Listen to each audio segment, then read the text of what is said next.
오늘 본문이 들어있는 창세기 15장에는 여호와께서 아브라함과 말씀을 주고받으신 내용이 가득 담겨 있습니다. 우리가 알고 있는 아브라함은 그 이름이 원래 아브람이었습니다. 그래서 오늘 본문에도 아브람으로 나옵니다. 그런데 우리에게는 아브라함이라는 이름이 익숙하므로 저는 아브라함이라고 계속 표현하겠습니다. 여러분이 잘 아시다시피 아브라함을 우리는 믿음의 조상이다 이렇게 말합니다. 어째서 아브라함이 믿음의 조상이고 그가 우리 믿음의 조상이라는 사실이 우리와 어떤 연관이 있는지를 생각해 보려고 합니다. 그래서 오늘 설교에서는 다음 세 가지를 살펴보려고 합니다. 첫째, 믿음의 조상. 둘째, 믿음의 본질. 셋째, 믿음과 칭의. 첫째입니다. 믿음의 조상. 성경에서 아브라함을 믿음의 조상이라고 표현한 곳은 여러 곳이 있습니다. 그 중에 대표적인 구절이 로마서 4장 11절입니다. 저가 아브라함이 할례의 표를 받은 것은 무할례 시의 믿음으로 된 의를 인친 것이니 이는 무할례자로서 믿는 모든 자의 조상이 되어 저희로 의로 여기심을 얻게 하려 하심이라. 물론 아브라함은 혈통적으로 보면 유대인들의 조상입니다. 예수님께서 유대인들에게 이렇게 말씀하셨습니다. 너희가 내 말에 거하면 참 내 제자가 되고 진리를 알지니 진리가 너희를 자유케 하리라. 그러자 예수님의 말씀을 올바로 이해하지 못한 유대인들이 이렇게 묻습니다. 우리가 아브라함의 자손이라 남의 종이 된 적이 없거늘 어찌하여 우리가 자유케 되리라고 하느냐.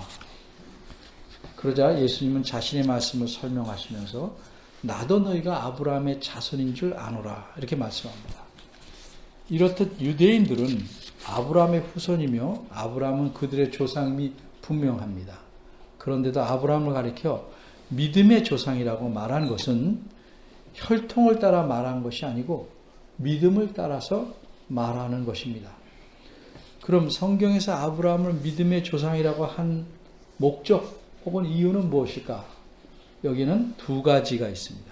하나는 하나님께서 믿음의 조상인 아브라함에게 어떻게 행하셨는가를 알려주려는 겁니다. 다른 하나는 믿음의 조상인 아브라함이 하나님 앞에서 어떻게 행했는가를 알려주기 위함입니다. 그리고 아브라함을 믿음의 조상이라고 말한 것은 그 아브라함의 후손을 염두에 두고 말한 것입니다. 다시 말해서 하나님께서 믿음의 조상인 아브라함에게 이렇게 행하셨으니 같은 원리로 그의 후손들에게도 이렇게 행하신다 하는 사실을 알려주려는 겁니다.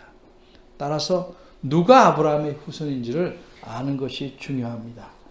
유대인들은 자신들만이 아브라함의 후손이라고 주장했습니다. 제가 알기로는 아랍인들도 자신들이 아브라함의 후손이라고 주장합니다. 혈통적으로 볼 때 유대인이나 아랍인이나 아브라함의 후손인 것만은 분명합니다. 그런데 성경은 유대인들이나 아랍인들을 혈통적으로 말하는 것이 아니고 그들을 포함해서 아브라함의 후손이라고 말할 때는 믿음에 따라 말하고 있다는 사실입니다. 예수님께서는 우리는 아브라함의 자손이다 라고 콧대 높게 생각하고 있는 유대인들을 향해서 한마디로 반박하셨습니다. 너희가 과연 아브라함의 자손이라면 아브라함의 행사를 할 것이다 이렇게 말했습니다. 바꿔 말해서 아브라함은 나를 죽이려 하지 않았는데 너희들은 왜 나를 죽이려 하느냐. 너희들은 무늬만 아브라함의 자손이고 진정한 의미에서는 아브라함 자손이 아니고 너희는 마귀의 자손이다. 이렇게 요한복음 8장 44절에서 말씀하십니다. 그러니까 예수님 말씀에 비추어 보면 성경의 가르침은 혈통적으로 아브라함의 자손이 아니냐를 따지는 것이 아니고 예수님과의 관계에서 즉 예수님을 어떻게 대하느냐와 연관해서 아브라함의 자손이냐 아니냐를 말하는 것입니다.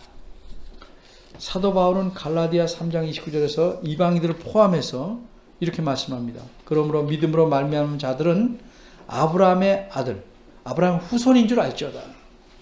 너희가 그리스도에게 속한 자면 아브라함의 자손이요 약속대로 유업을 이을 자니라.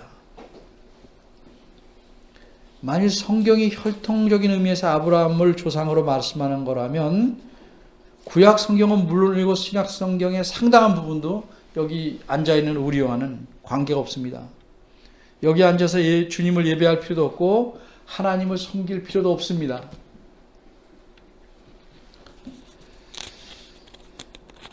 그런데 성경에서 아브라함이 우리 믿는 자들의 조상이다, 그래서 우리는 그의 후손이다 하는 말씀을 우리가 믿는다면 아브라함에 관한 이야기를 그저 재미로 듣는 옛날 얘기 아니고 우리와 연관이 있는 중요한 이야기로 들어야 합니다. 다시 말해서 우리는 아브라함에 대해 말씀하고 있는 성경의 이야기에서 하나님께서 그에게 어떻게 행하셨고 또한 하나님에 대해서 아브라함은 어떻게 행동했는지 잘 살펴봐야 할 것입니다. 두 번째, 믿음의 본질. 아브라함은 우리 믿음의 조상이다, 이렇게 성경에서 말합니다. 바꿔 말해서 아브라함은 우리와 혈통적으로 연결된 게 아니고 믿음으로 연결되어 있다는 의미입니다. 그러기에 아브라함과 우리를 연결시키는 이 믿음의 본질이 무엇인지 특별히 오늘 본문을 통해서 살펴봐야 할 것입니다. 1절입니다. 아브라함은 두려워하고 있었습니다. 어떻게 압니까? 여호와 하나님께서 아브라함에게 두려워 말라 말씀하신 사실에서 알 수 있습니다. 그럼 아브라함은 무엇을 두려워하고 있었는가? 1절의 첫 말은 이후에 라고 되어 있는데 원어로는 이 일들 후에입니다. 여기서 이 일들은 뭡니까? 그것은 창세기 14장 사건을 가리킵니다. 창세기 14장을 보면 아브라함은 318명의 특공대를 데리고 그 당시 세계를 제패한다고 할 수 있는 네 나라로 구성된 연합군을 기습 공격해서 수백 킬로나 쫓아가서 기습 공격해서 쳐부시고 돌아왔습니다. 근데 돌아온 이후로 아브라함은 적어도 논리적으로 자연스럽게 생각하면 두 가지 두려움에 사로잡혀 있을 수밖에 없습니다. 첫째는 그들의 보복을 두려워하는 겁니다. 그들이 다시 군대를 거느리고 와서 아브라함과 그의 가족을 공격하지 않을까 하는 두려움입니다.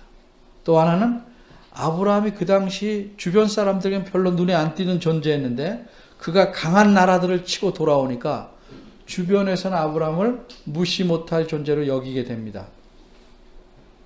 근데 주변 사람들은 저렇게 외부인이 들어와서 커지면 우리가 위험하지 않을까 하는 눈길로 바라보는 그런 주변의 시선 때문에 두려움을 느낄 수밖에 없었을 것입니다. 이런 두 가지 이유로 크게 아브라함은 두려움에 떨고 있었습니다. 이런 때에 여호와 하나님께서 이상 중에 아브라함에게 나타났습니다. 이상 중에 나타났다는 말은 이상하게 나타났다는 말씀이 아닙니다. 하나님께서 사람에게 나타나시는 여러 방법이 있는데 직접 나타나시기도 하고 꿈에 나타나시기도 하지만 이상이라는 방법을 통해서 나타납니다. 이상이 뭐냐? 실제는 실제인데 꿈이 현실로 나타나는 것과 같은 실제입니다. 그러니까 오디오적인 소리만 들을 수도 있고 또 비디오적인 모습이 나타날 수도 있어요. 두 개가 섞일 수도 있습니다. 어쨌든 실제적인 것이긴 하지만 그 실제 속에 환상 같은 것이 들어와서 느끼게 되는 그런 것을 이상이라고 합니다. 하나님께서 이렇게 나타나셔서 두려워 말라 하시며 위로의 말씀을 하십니다. 두려워 말라, 내가 너의 방패요 너의 지극히 큰 상급이다, 이렇게 말씀합니다. 이 말씀을 듣고 아브라함은 하나님 앞에 자기가 고민하고 있던 것을 털어놓습니다. 그런데 2절과 3절 말씀 보면 이렇게 자신의 고민을 털어놓는 것이 하나님의 약속을 못 믿는 것은 아니지만 그 약속이 속히 이루어지지 않음에 대해서 아쉬움 내지는 속상함을 표현했다라고 볼 수 있습니다. 사람이 솔직하게 말하게 되면 자기가 절실하게 고민하는 것을 내놓게 됩니다. 하나님께서는 분명히 약속하셨습니다. 아브라함의 아내는 임신이 불가능한 사람이에요. 그런데 하나님께서는 너를 통해서 큰 민족, 큰 나라를 이루겠다. 내가 네게 후손을 주겠다 약속하셨습니다. 그 약속을 75세쯤 하셨는데 그 후 적어도 10년이나 지났음에도 불구하고 아기가 생길 조짐이나 기미가 전혀 보이지 않습니다. 나이는 점점 들어가고 아이를 갖거나 낳을 희망은 완전히 사라졌습니다. 액자에 걸린 그림처럼 약속만 남아있을 뿐 그 약속이 이루어질 기미는 보이지 않습니다. 이런 절실한 상황에 하나님께서 나타나셨습니다. 그래서 아브라함은 하나님께 자기 마음을 이야기합니다. 여러분, 하나님께서 여러분에게 나타나셔서 내가 하는 모든 말 들어줄게 하면 뭐부터 말씀하겠습니까? 자기 마음의 절실함부터 이야기하지 않겠습니까? 그런데 하나님께서 지난번에 약속한 것은 아직 안 들어주시면서 내가 다 들어주겠다 하시면 여러분 뭐라고 말하겠습니까? 자연스러운 건 지난번에 말씀한 것부터 해결해 주세요 라고 말하는 것이 자연스럽습니다. 2절입니다. 아브라함이 이렇게 말합니다. 주 여호와여 무엇을 내게 주시렵니까? 다른 것은 필요 없습니다. 나는 자식이 없습니다. 그것부터 해결해 주십시오. 이렇게 말합니다. 여기 성경에 보면 나는 무자하오니 이 말을 쓰고 있는데 이 말은 단순히 자식이 없다는 표현이 아니고 나는 이제껏 계속 자식이 없이 살아오고 있습니다. 나는 자식이 없이 이 인생의 길을 계속 걷고 있습니다. 이제 나이 들어 죽을 때는 가까워오는데 계속 자식이 없이 살아가고 있습니다. 아주 이 절실한 심정을 표현한 겁니다. 내가 어떻게 해야 되겠습니까? 그러니까 내 집안의 재산을 이어갈, 바꿔 말해서 하나님께서 그 약속한 내 집안을 이어갈 그 사람, 하나님이 안 주시니 그 약속을 이루려면 내 집에서 기른 다메섹 출신의 사람 엘리에셀이라도 내 후사로 삼아야겠습니다. 이렇게 할 수밖에 없지 않겠습니까? 이렇게 말합니다. 이 말이 불평은 아니라 해도 속상함이나 아쉬운 것만은 틀림없습니다. 3절에서 잘 드러납니다. 우리말에는 빠져 있습니다만 3절에는 보십시오. 자기가 처해 있는 상황을 이렇게 말하는, 상황을 살펴보기를 원하는 이런 말이 두 번이나 나옵니다. 보십시오. 당신께서, 주님께서 내가 약속하신 씨를 안 주셨습니다. 그럼 내가 할 수 있는 일이 무엇이겠습니까? 이렇게 말하는 겁니다. 여러분 생각해 보십시오. 하나님께서 내 어려움을 알고 다 해결해 주신다 했는데 막상 어려움이 닥쳤는데 아무 일도 일어나지 않아요. 억울한 일이 생겨도 아무 일도 일어나지 않습니다. 먹을 것이 떨어졌는데도 아무것도 없습니다. 어떻게 하시렵니까? 자식을 약속해 주셨는데 자식이 생겨날 기미조차 없습니다. 나이는 점점 들어가서 하나님께서 내게 자식을 주겠다 약속했는데 그 후손을 여태 안 해주고 계시니까 어떻게 하십니까? 아브라함처럼 말할 수밖에 없습니다. 보십시오. 그러니 내 집에서 기른 자가 나를 이어서 상속자가 될 것입니다. 내가 이렇게 한다고 주님 저를 탓하지 마십시오. 주님이 안 해주셨으니 그것은 주님의 책임이 아닙니까? 이런 심정을 우리는 이 말에서 충분히 읽을 수 있는 것입니다. 근데 이 말씀을 듣고 하나님께서 어떻게 반응하십니까? 야단치십니까? 4절입니다. 그렇게 하지 않습니다. 하나님 말씀이 다시 그에게 임하셔서 말씀하시기를 역시 보아라 하며 저씨에게 말합니다. 우리말에 이미 빠져 있습니다. 보아라. 내가 그 약속을 안다. 내가 한 약속이다. 그런데 네가 말하는 그 사람은 너의 상속자가 될 수 없다. 이렇게 말합니다. 우리도 이런 일을 종종 당하는 것 같습니다. 이렇게 할 수밖에 없는데 그 일은 안 된다. 이렇게. 그럼 다른 일 어떻게 해야 되냐? 그건 모른다.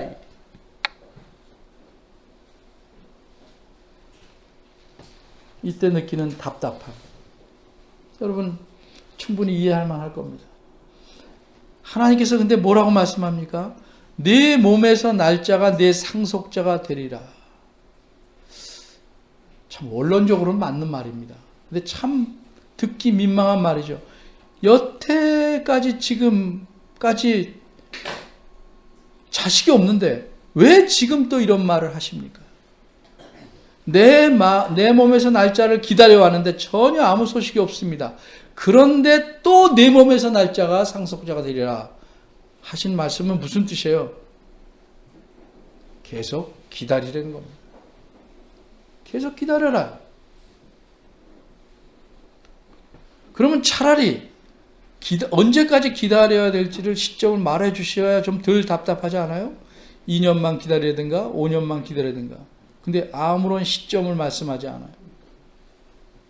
내 몸에서 날짜가 내 후사가 될 테니 기다리라. 듣는 사람 입장이 뭐예요? 무작정 기다려라. 그런데 하나님께서는 언제까지 기다려라는 말씀을 하시지 않고 5절을 보니까 그를 데리고 바깥으로 나가십니다. 밤이었습니다. 하늘을 우러러 수많은 별들을 보게 하십니다. 이 수많은 별들을 내가 한번 세어봐라. 우리말 성경에는 셀 수 있나 봐라 이렇게 되어 있습니다만 원문에는 이렇습니다. 내가 한번 세어봐라. 셀 수 있다면 세어봐라. 이 말이 무슨 뜻입니까? 셀 수 없이 많다는 의미입니다. 언제 별을 다 세겠어요? 세다 보면 날 세죠. 그런데도 이 말에 주는 의미가 뭔지는 우리 알지 않습니까? 우린 좀 과학을 아니까 별이 몇 개냐? 압니다. 오염이 안 됐을 때 맑을 때 육안으로 보이는 것이 6,000개 정도라고 합니다. 근데 천체만환경으로 보면 우리가 속해 있는 우리 은하계에서만 10억 개까지 보인다고 합니다. 근데 이런 은하계가 셀 수 없이 많이 있어요. 어쨌든 육안으로 볼 수 있는 별이 몇 개인지 세봐라 하는 것은 옛날 사람의 입장에서 보면 별들이 하도 많으니까 셀 수 없다는 의미입니다. 그러니까 하나님 말씀을 보면 내가 셀 수 없지 그런 것처럼 내 자손도 이와 같이 말이라고 말씀합니다. 그런데 현재는 자식이 전혀 없습니다. 하나님께서 이전에 창세기 13장 16절에서 아브라함이 자기 조카에게 가나안 땅을 다 양보하고 좋은 땅을 참 우리식으로 하면 멍하니 있을 때 하나님께 나타나서 말씀합니다. 이 땅을 다 내게 주마. 지금 아브라함이 롯에게 다 양보했는데 하나님 이 땅은 다 내게 주마. 그리고 내 자손으로 이 땅에 티끌 같게 하겠다 이렇게 말씀합니다. 그 사막 지방에서 사막이란 뭐예요? 뭔가 움직이기만 하면 먼지가 치솟는 건조한 땅에 티끌이 얼마나 많습니까? 그렇게 내 자손을 많게 하겠다 말씀하셔서 그 말씀을 듣고 여태 견뎌왔습니다. 버텨왔습니다. 근데 다시 별들을 가리키면서 하늘의 별과 같을 것이다 이렇게 말합니다. 근데 어쨌든 현재까지는 자식이 없습니다. 우리는 성경을 알죠? 10년이 훨씬 더 지나서야 이삭을 낳게 됩니다. 그러니까 십수년을 더 기다리게 하신 겁니다. 이렇게 자식이 전혀 없는 현재 상황에서 하나님께서는 내 자손이 하늘의 별과 같이 많을 것이다 말씀합니다. 이 말씀을 듣고 아브라함은 어떤 반응을 보였습니까? 콧방귀 꼈습니까? 겉으로만 이해했습니까? 이 세 번째 문제를 생각해 보겠습니다. 세 번째, 믿음과 칭의입니다. 6절은 이렇게 말합니다. 아브라함이 여호와를 믿으니. 아브라함이 여호와를 믿었다. 모든이 잘 되면서 믿어라 할 때는 뭐 누구나 믿을 수 있어요. 근데 지금 아무것도 없는 상태에서 여호와를 믿었다고 말합니다. 근데 자세히 성경을 보시면 아브라함이 여호와께서 이렇게 말씀하신 것을 믿었다 하지 않고 여호와를 믿었다 이렇게 표현합니다. 어떤 차이가 있을까요? 말한 것을 믿는 것과 말한 그 것만 믿는 것과 그런 말씀하신 분 자신을 믿는 것에는 근본적인 차이가 있는 거예요. 내가 지금 한 말만 믿는 것과 나를 믿는 것은 근본적인 차이가 있는 것입니다. 다시 1절 하반절로 돌아가 봅니다. 하나님께서 나타나셔서 뭐라고 말씀하셨습니까? 아브라함 보고 두려워 말라. 나는 너의 방패다. 나는 너의 큰 상급이다. 이렇게 말씀했습니다. 이 말씀을 좀 보겠습니다. 방패라고 하신 것은 뭐 이해하기 어렵지 않습니다. 내가 너를 두려움에서 막아주겠다. 너를 보호하겠다 하는 의미입니다. 근데 아브라함은 단순히 이 말씀만 믿은 것이 아니고 이렇게 말씀하신 여호와 자신을 믿은 겁니다. 그리고 그 다음에 여호와께서 뭐라고 말씀하셨습니까? 나는 너의 큰 상급이다. 근데 지극히 큰 상급이다. 매우 큰 상급이다. 이렇게 말씀했습니다. 그런데 안타깝게도 아브라함은 이 말씀을 충분히 이해하지 못했습니다. 한번 살펴보겠습니다. 여호와께서 말씀하신 내용은 내가 너의 지극히 큰 상급이다입니다. 내가 너의 지극히 큰 상급이다. 근데 아브라함은 어떻게 이해했냐 하면 내가 너에게 큰 상급을 줄 것이다 로 이해했다 이 말이죠. 그러니까 아브라함은 그 큰 주실 상급보다 우선 자식부터 주십시오라고 말하게 되는 겁니다. 아브라함은 하나님께서 말씀하신 그 말귀를 못 알아들었어요. 충분히 이해하지 못하니까 아브라함은 자기식으로 욕을 한 겁니다. 그런데 하나님께서는 이렇게 아브라함이 이해가 부족함까지도 이해하시고 그 아브라함의 심정을 잘 아시니까 그에게 확실하게 대답해 주십니다. 뭐라고 하셨습니까? 내 몸에서 날 자가 내 후사가 되리라. 근데 이 말도 나중에 보면 또 오해합니다. 무슨 뜻입니까? 내가 이전에 내게 한 약속이 여전히 내게는 유효하다. 내가 그 약속대로 할 것이다. 이런 뜻입니다. 내가 이렇게 약속하지 않았냐? 내가 그렇게 할 것이다. 그리고 아브라함을 위해서 확실한 증표를 보여주려고 데리고 나가십니다. 맑은 밤이라면 밤마다 여지없이 피해갈 수 없도록 하나님의 약속을 떠올릴 수 있는 확실한 증표. 그게 뭡니까? 별이죠. 별. 여호와께서는 밤하늘의 별들을 보게 하신 겁니다. 티끌을 보면 하나님의 약속. 밤의 별을 보면 하나님의 약속. 낮과 밤 주야로 하나님의 약속을 바라보게 할 수밖에 없는 증표들을 세워놓으신 겁니다. 사람이 믿음을 가졌다고 해서 늘 믿음이 굳건하기만은 한 건 아닙니다. 얼마든지 흔들릴 수 있습니다. 그런데 이 흔들리는 것도 좀 한계가 있습니다. 이것은 마치 집에 그 토대는 튼튼해도 뭐 무거운 차가 지나가거나 뭐 그러면 건축물이 흔들리는 것처럼 그렇게 흔들려야지 토대 자체가 흔들리는 건 문제가 있는 겁니다. 우리가 생애의 여러 가지 시련 속에서 어려움 속에서 또 지쳐서 우리 믿음도 토대는 그대로 있으나 우위가 흔들리는 식으로 흔들릴 수 있습니다. 그럴 때마다 하나님은 이런저런 방법으로 우리에게 역사합니다.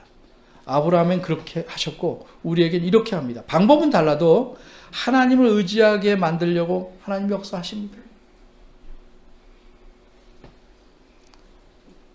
예수님께서 그 당시 유대인들에게 유대인들인 제자들에게 특별히 이렇게 말씀하십니다. 먹고 사는 것, 입고 사는 것 걱정하지 말라. 걱정이 되는 거 아니까 걱정하지 말라. 그리고 예를 드셨어요. 들의 백합화 누가 입히냐.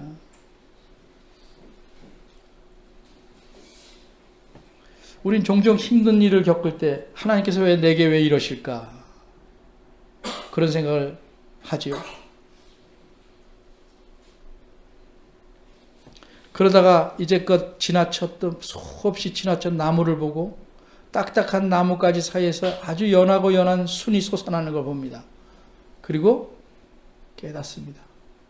자연의 이치에서 깨닫습니다. 이렇게도 되는구나. 예수님은 또 말씀하셨습니다. 공중 나는 새를 봐라. 우리 새 수없이 봅니다. 그런데 무슨 생각합니까? 사람마다 다르게 생각할 수 있지만 예수님은 새를 보라는 건 이렇게 생각하라는 거예요. 이렇게. 공중 나는 새를 보라. 저것들이 농사 짓지 않고 창고에 모아들이지 않은데 주님께서 먹이시지 않느냐. 엉뚱하고 생각하지 말고 그거 생각해봐라. 예수님께서 뭐라고 말씀하셨어요? 그 흔하고 소중하지 않은 참새 한 마리도 하나님의 허락이 없으면 떨어지지 않는다 말씀했습니다. 하물며 너희일까 보니. 이런 말씀들을 통해서 우리가 뭘 깨달아야 하겠습니까? 지금 아브라함이 자신의 절실한 그 원하는 소원에 묶여서 여호와께서 말씀하시기를 나는 너의 상급이다. 지극히 큰 상급이다. 이렇게 분명하게 말씀하시는데 놓쳐버립니다. 뭘 줄 것으로 자꾸 놓쳐버립니다. 그래서 하나님은 아브라함 밖으로 이끌어 나오시고 말씀합니다. 우리말 성경에는 하늘을 우러러 이렇게 쭉 나왔는데 그리고 뒤에 이제 보라 이렇게 돼 있죠.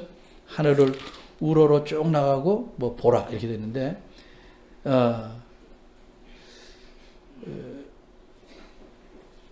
이렇게 표현됨으로써 하나님 마음이 어떤지가 안 드러났습니다. 근데 원문에서는 이게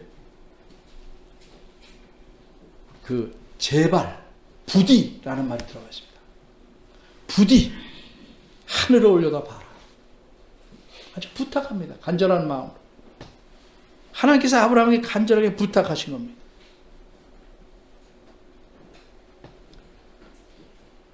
하나님의 심정을 그걸 보고 좀 믿으라고.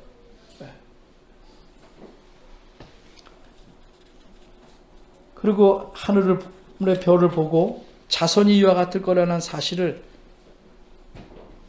알려주신 겁니다.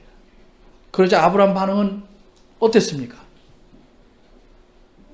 아브라함은 6절에 여호와를 믿었습니다. 자신에게 약속을 주시고 그 약속을 이루실 지금까지는 안 이루고 계시는 그 하나님이지만 그 하나님을 믿은 겁니다. 이처럼 믿는다는 것은 근본적으로 약속의 내용이나 그 약속이 지금 이루어졌냐 아니었냐를 보고 믿는 게 아니고 그 약속을 주신 하나님을 믿는 겁니다. 믿음이라는 건 말씀하신 하나님, 여호와, 그분을 믿는 겁니다. 이게 믿음의 본질입니다. 하나님께서 말씀하신 것이 현재 내게 주어지지 않았다 할지라도 그것을 지키실 하나님 자신을 믿는 겁니다.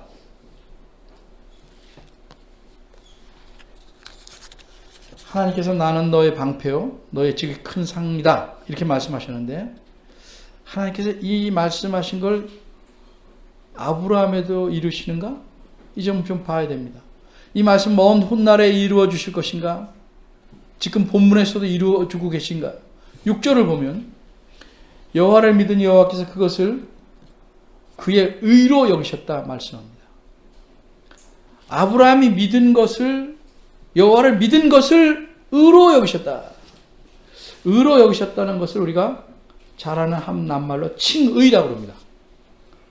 믿는 것을 하나님을 믿는 것을 내 마음대로 믿는 게 아니고 하나님을 믿는 것을 의롭게 여겨주셨다는 말씀에서 우리가 잘 아는 이신칭의라는 중요한 용어가 만들어졌습니다. 근데 성경에서 의롭다, 의를 말할 때는 심판과 연관해서 말합니다. 세상의 모든 사람은 죄 때문에 하나님의 심판을 받게 되어 있습니다. 그래서 의롭게 여긴다는 말은 그 심판에서 면하게 해준다는 의미입니다.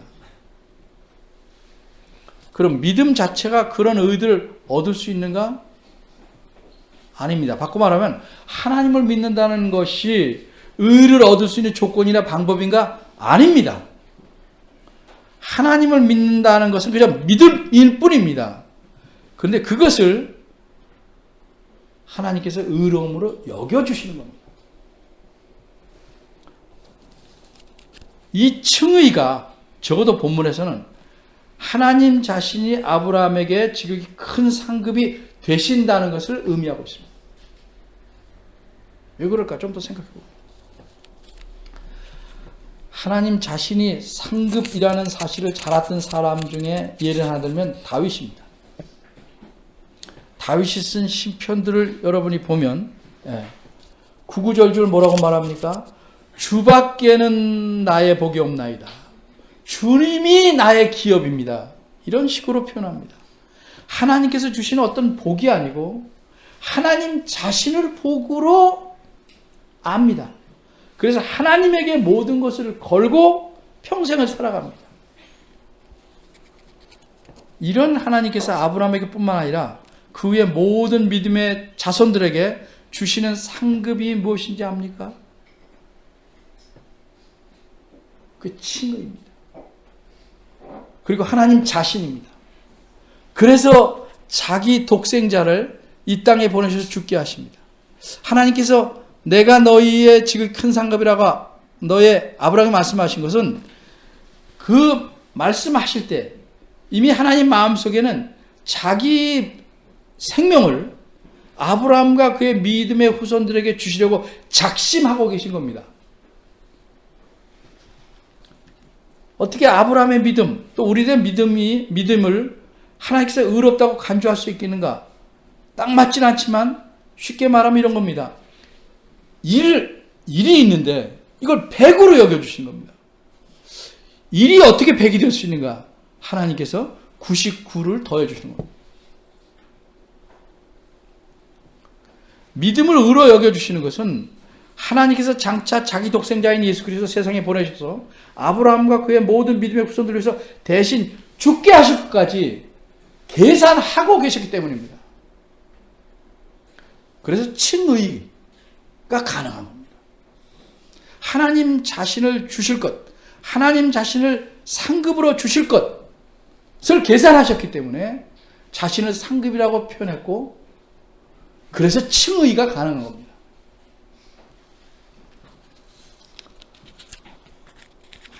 이런 사실을 잘 알고 있는 바울은 로마서 4장에서 구구절절이 믿음으로 얻는 의로움에 대해서 이렇게 강조합니다. 로마서 4장 1절에서 좀 보겠습니다. 제가 빨리 읽겠습니다. 243쪽입니다. 그런즉 육신으로 우리 조상된 아브라함이 무엇을 얻었다 하리요? 만일 아브라함이 행위로서 어떤 일을 해서 의롭다 하심을 얻었으면 자랑할 것이 있으려니와 하나님 앞에서는 없느니라. 성경이 무엇을 말하느냐? 아브라함이 하나님을 믿음에 이것이 저에게 의로 여기신 바 되었느니라. 일하는 자에게는 그 삭슬 은혜로 여기지 아니하고 빛으로 여기거니와 이를 아니할지라도 경건치 아니한 자를 의롭다 하시는 일을 믿는 자에게는 의롭다 하시는 일을 믿는 자에게는 그의 믿음을 의로 여기시나니 일한 것이 없이 하나님께 의로 여기심을 받는 사람의 행복에 대하여 다윗이 말한 바 그 불법을 사하심을 받고 그 죄를 가려주심을 받는 자는 복이 있고 주께서 그 죄를 인정치 아니하실 사람 복이 있도다 함과 같으니라. 그런즉 이 행복이 할례자에게뇨 혹 무할례자에게도뇨 대저 우리가 말하기를 아브라함에게는 그 믿음을 의로 여기셨다 하노라. 하나님께서 의로 여기시고 칭의가 어떤 것이고 그 후손에게 어떻게 하실지를 잘 설명해 놓았습니다. 다윗은 누가 행복한 사람이라고 말했습니까? 돈 많은 사람입니까? 다 행복하기 원합니다. 염려 없는 사람입니까? 지식이 많은 사람입니까? 아닙니다. 다윗이 이렇게 말했습니다. 하나님을 믿어서 죄사함을 얻는 자가 얼마나 행복한가. 일반 다른 종교에서는 그 종교에서 말하는 어떤 대상을 믿음으로써 뭘 구합니다. 복을 받기 원합니다. 뭐 부처든지 누구든지 그가 주는 복을 누리기를 바랍니다. 그래서 모든 종교들은 기독교만 빼고 기복적입니다. 복을 계속 구합니다. 이런 점에서 하나님을 섬기는 기독교는 기복적이 아닙니다. 우리는 하나님을 우리 하나님으로 삼고 살아가는 것이 복입니다. 여러분이 교회당 나오신 지 얼마가 됐는지, 또 예수님을 믿는 게 얼마나 됐는지 사람마다 다르겠지만 무엇을 바라고 교회에 나오고 예수님 믿습니까? 복을 바라는 것이 잘못은 아니지만 그 바라는 복의 내용이 뭡니까? 다른 종교에서처럼 내 집만 잘 되고 예수 믿어서 내 자식 잘 되고 높은 자리에 올라가고 이른바 출세하고 무병장수하고 하늘마다 형통하고 잘 사고 잘 병 낫고 이런 거 생각한다면 실망은 보장되는 것입니다. 그렇게 생각하시고 우리 교회 나오면 우리 교회는 여러분에게 적합하지 않습니다. 그렇게 해준다는 교회들이 많이 있습니다. 하나님이 나의 하나님이시고 하나님 자신만이 나의 상급이다. 그래서 이분과 더욱 가까이 살기 원하는 것이 나의 복이다. 이렇게 생각하면 행복합니다. 그 성경이 약속한 겁니다. 세상이 전혀 이해할 수 없는, 무엇에도 비교할 수 없는 행복을 우리가 누리며 살 수 있을 겁니다. 이것이 예수님 믿는다는 그 믿음의 본질입니다. 하나님만으로 만족하고 하나님 안에서 행복하고 그렇게 살면 하나님께서 자기 자녀니까 나머지 일들은 지혜롭고 공의롭게 알아서 더해 주실 겁니다. 이것이 성경의 가르침입니다. 그런데 많은 사람들은 뭐라고 생각합니까? 그것은 그렇다 할지라도 그래도, 이 그래도라고 말한 다른 것은 앞에 것과 나란히 있을 수 없습니다. 여러분의 마음의 진심이 갈라지지 않고 정말 오로지 나의 방패이고 상급이신 하나님 자신에게 있느냐, 아니면 하나님이 주시려는 떡고물에 있느냐, 어디에 있느냐, 이것으로 내 믿음이 본질을 지니고 있느냐 껍데기일 뿐이냐를 구분할 수 있을 것입니다. 기도하겠습니다. 은혜로우신 하나님, 하나님께서 수천 년 전에 아브라함에게 하신 말씀을 생각해 보았습니다. 믿음의 후손들인 우리들에게도 이 말씀을 통해서 하나님이 어떤 분이심을 보여주시고 또 아브라함처럼 바르게 반응하기를 원하실 겁니다. 그런 태도를 보이기를 저희가 원합니다. 하나님만이 나의 방패시고 내 삶의 복이요 나의 지극히 큰 상급임을 알고 행복해하고 감사하며 사는 주의 자녀들이 되도록 도와주옵소서. 예수님의 이름으로